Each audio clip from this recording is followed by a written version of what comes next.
Ronster. Who likes Monolith versus Dayton 18 Ultimate? Which is best? DIY, GSG, audio, full Marty. What's with everybody spelling today? Is it my COVID, or is everything? I think it is. I think it's your COVID. Yeah. Which is best. Yeah. Everything else is spelled right. Yeah. Okay. No, just kidding. So what's Goliath? Is it Goliath and right? Monolith? Yeah. It's slow as molasses Monolith. Uh-huh. You say my Monolith got a slow bass? It's heavy. Oh. It's dry bass. Oh. You haven't set yours up yet, huh? They're plugged in. That's about all I Oh can my say. God. You have no excuse. You give me all the grief in the world for stuff that I haven't done yet, and look at you. You have no excuse.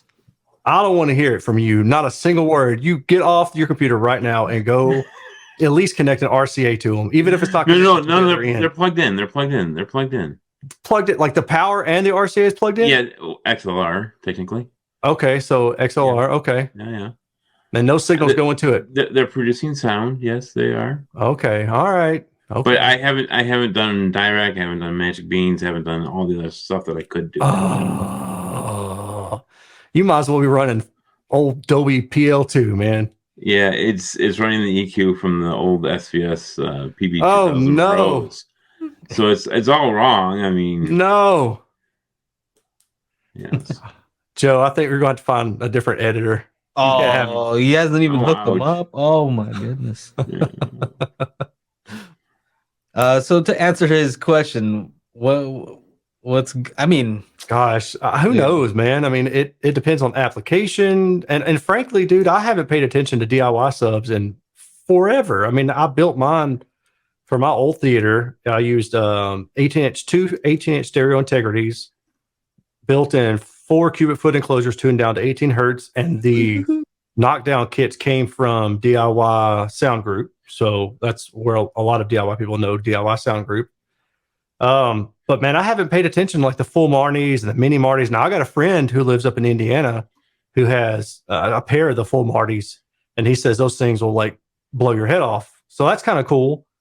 But I can't personally speak to any kind of comparisons as to what's better. I mean, if you want to build some full Marties, go for it, dude. Go for They're it. freaking huge, right? They're freaking huge. Like ridiculous huge. Yeah. I don't know, man. Unless the theater's huge, I don't really get the huge sub thing. I don't know. Yeah, I mean, it's tough. I agree with you, man. I mean, if you're gonna, I could see maybe having like 1 or 2 18s or something like that, and I think it might be better to do that and then mix in some 12s like interspersed throughout the room to help smooth the response down. I mean, that's just a personal opinion of mine, right? But I kind of see that as being more mid-bass monitors. I know that's a little side topic. Yeah, mid-bass modules. That's another DIY Sound Group thing. Yeah. I was like, MBM, like somebody was talking about MBM, so I'm like, what? Yeah. Now we're doing, what are we doing now? We're using specific like drivers just for that chest slam. And then they have the picture of that robot that I like, alarms go off in my head like, that's BS. You know which one I'm talking about? Well, I mean, I'm aware of the mid-bass modules. I've got friends who have built them. Well, okay, this is a side thing. I'll get to that in a second, but basically, to answer the question, I think a lot of these subs nowadays are all very capable.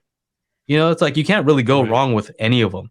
But the same thing, you know, physics applies, right? So if you make a box that's huge, it's probably going to have more output capability, right? Mm-hmm. I mean, there's no replacement for displacement. They always say that, right? So if you get something with a huge cone, you're using a huge enclosure, throwing a ton of power at it, it's probably going to be ridiculous, right? Do you need it? I don't know. Is it going to make you happy? Maybe. So those are all things that you should take into consideration, right? I can't tell you. Do you want to spend the extra time making it, right? Mm-hmm. You know, to make it look nice is another thing. Right. So is it going to be hidden away? Realistically, though, when it comes to the actual performance, I couldn't imagine anybody being unhappy with a lot of the current offerings out right now. Unless it has like, the same type of woofer as that JBL that you had. Yeah, and you try to use it as a subwoofer. No excursion ones. That's your fault, right? Like if somebody were to do that, that's their fault. They didn't read the manual. All right, if you would like to join us every week on Mondays at, what time is it? About 6 p.m. Central, which is the best time. That's where I am.